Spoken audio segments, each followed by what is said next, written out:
जय माता दी, जय श्री राधे कृष्ण। आप सभी का हमारे YouTube चैनल पे बहुत बहुत स्वागत है। आइए आज सुनते हैं माता कालरात्रि की कथा। नवरात्रि के व्रत में माता दुर्गा के 9 स्वरूपों का पूजन किया जाता है, जिसमें से माता का 7वां स्वरूप माता कालरात्रि का माना गया है। इस दिन जो भी भक्त सच्ची श्रद्धा के साथ माता कालरात्रि का पूजन करते हैं, माता कालरात्रि उनके सभी दुख और कष्ट को दूर कर देती हैं। माता के उपासकों को अग्नि भय, जल भय, जंतु भय, शत्रु भय, रात्रि भय आदि कभी नहीं होता।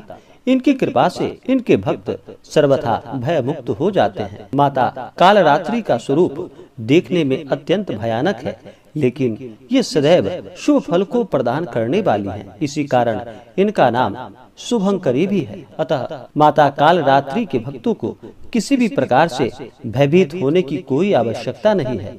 जो भी सच्ची श्रद्धा के साथ माता कालरात्रि का पूजन करते हैं, माता उनकी सभी मनोकामनाओं को पूर्ण करती हैं। माता कालरात्रि को प्रसन्न करने के लिए इस दिन सुबह उठ करके नित्य क्रियाओं से निवृत्त होकर के गंगा नदी में स्नान करना चाहिए। अगर वहां पर स्नान ना कर पाए तो घर के नहाने के पानी में थोड़ा सा गंगा जल मिला करके स्नान करना चाहिए। शुद्ध वस्त्र धारण करना चाहिए। माता को लाल वस्त्र अति प्रिय है, तो इस दिन लाल वस्त्र धारण करके उसके बाद माता का इस दिन सुबह और शाम के वक्त पूजन करना चाहिए। सप्तमी तिथि को पत्रिका प्रवेश और निशा पूजन किया जाता है। जहाँ पर भी माता की भव्य मूर्तियाँ होती हैं, वहाँ पर विशेष प्रकार से पूजन और अर्चन किया जाता है। इस दिन माता को प्रसन्न करने के लिए माता का जल से अभिषेक करना चाहिए, पंचामृत से अभिषेक करना चाहिए। इनके ऊपर शुद्ध गंगा जल चढ़ाएं। माता को अक्षत, चंदन, पुष्पों की माला अर्पित करें। महिलाएं माता कालरात्रि को सिंदूर अर्पित करें और पुरुष माता कालरात्रि को रोली और चंदन चढ़ाएं। फिर माता को लाल पुष्पों की माला अर्पित करें, धूप और दीप दिखाएं। अनेक प्रकार का नैवेद्य अपने श्रद्धा भक्ति भाव के अनुसार अर्पित करें। विशेष प्रकार से माता को गुड़ से बने हुए मालपुए का भोग लगाएं। माता को श्रीफल आदि अर्पित करें। जितने भी प्रकार के ऋतु फल हो माता को अर्पित करने चाहिए। दूध से बने हुए वस्तु का माता को भोग लगानी चाहिए। इससे माता अति प्रसन्न होती है। और फिर माता को द्रव्य दक्षिणा चढ़ाएं। पुंगी फल, तांबूल, लौंग, इलायची के साथ में माता को अर्पित करें। पुंगी फल जो कि सुपारी को पुंगी फल कहा जाता है, और तांबूल यानी कि पान पत्र लौंग इलायची के साथ माता को अर्पित करनी चाहिए। उसके बाद फिर दुर्गा चालीसा का पाठ करना चाहिए या श्रवण करना चाहिए। दुर्गा सप्तशती का पाठ, सिद्धि कुंजिका स्तोत्र का पाठ, श्री सप्तश्लोकी दुर्गा का पाठ या श्रवण करना चाहिए। माता के मंत्रों का जप करना चाहिए। इस दिन या देवी सर्वभूतेषु माँ कालरात्रि रूपेण संस्थिता नमस्तस्यै नमस्तस्यै नमस्तस्यै नमो नमः, इन मंत्रों का जप करना चाहिए। इससे माता अति प्रसन्न होती है और अपने भक्तों को मनोवांछित फलों को प्रदान करती है। तो आइए सुनते हैं माता कालरात्रि की कथा। तो बोलिए प्रेम से कालरात्रि माता की जय, नवदुर्गा देवी की जय, माता महाकाली महालक्ष्मी महासरस्वती माता की जय। माता कालरात्रि ने अनेक दुष्टों का संहार किया और अपने भक्तों की रक्षा की। माता कालरात्रि का पूजन नवरात्रि के 7वें दिन किया जाता है।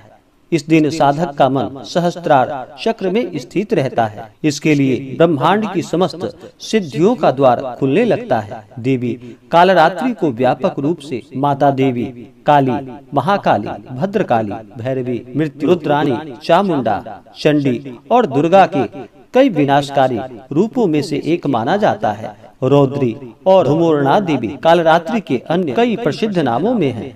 माता कालरात्रि के शरीर का रंग घने अंधकार की तरह एकदम काला है। सिर के बाल बिखरे हुए हैं। गले में विद्युत की तरह चमकने वाली माला है। इनके 3 नेत्र हैं। ये तीनों नेत्र ब्रह्मांड के सदृश गोल हैं। इनसे विद्युत के समान चमकीली किरणें निस्सृत होती रहती है। माँ की नासिका से, श्वास से, प्रश्वास से अग्नि की भयंकर ज्वालाएं निकलती हैं।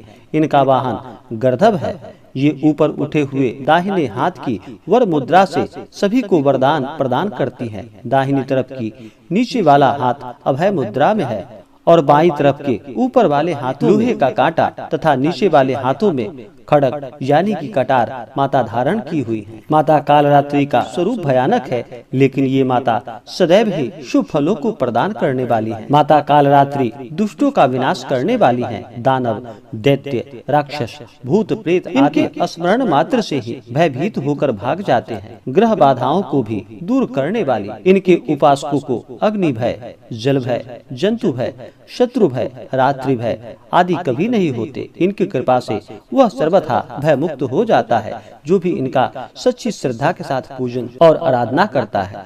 माता कालरात्रि के स्वरूप विग्रह को अपने हृदय में अवस्थित करके मनुष्य को एक निष्ठ भाव से इनकी उपासना करनी चाहिए। यम, नियम, संयम का पूर्ण पालन करना चाहिए। मन, वचन, काया की पवित्रता रखनी चाहिए। वे शुभंकरी देवी हैं।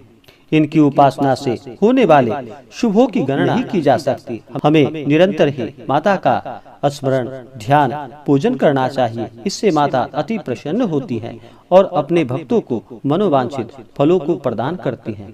तो बोलिए प्रेम से माता कालरात्रि की जय, नवदुर्गा देवी की जय, महाकाली, महालक्ष्मी, महासरस्वती माता की जय। इसी प्रकार से जो भी सच्ची श्रद्धा के साथ, नियम और निष्ठा के साथ चैत्र नवरात्रि का व्रत करते हैं, कथा श्रवण करते हैं, माता उनके सभी इच्छाओं को पूर्ण करती हैं। तो बोलिए प्रेम से दुर्गा माता की जय। तो आशा करता हूँ कि यह जानकारी आपको अच्छा लगा हो। ऐसे ही ज्ञानवर्धक जानकारियाँ प्राप्त करने के लिए हमारे इस चैनल को लाल बटन दबा करके सब्सक्राइब करें, साथ में बेल आइकन घंटी दबाएं, ताकि मेरे वीडियो का नोटिफिकेशन आपके पास सबसे पहले पहुंचे। वीडियो को लाइक और अपने मित्रों तथा दोस्तों के साथ शेयर करें। सुखी रहें और स्वस्थ रहें। जय श्री राधे कृष्ण। धन्यवाद।